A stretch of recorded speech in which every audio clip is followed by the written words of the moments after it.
2015-ci il 23 yanvar tarixində Kral Abdullah vəfat etdikdə nə baş verdi?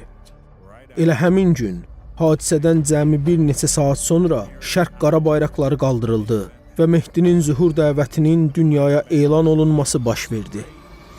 And the declaration of the appearance of the Mahdi began to be spread to the world.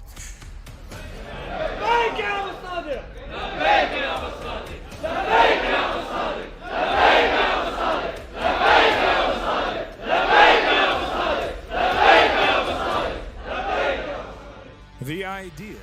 Bu düşüncə, bu rəvayət bütün bu illər boyunca Şiə mənbələrində mövcud idi. Onların arasında dolaşırdı, danışılırdı və bir gün baş verəcəyinə inanılırdı. Və sonra hadisələrin belə bir şəkildə gerçəkləşməsi, yəni həqiqətən adı heyvan adı olan bir kral gəldi.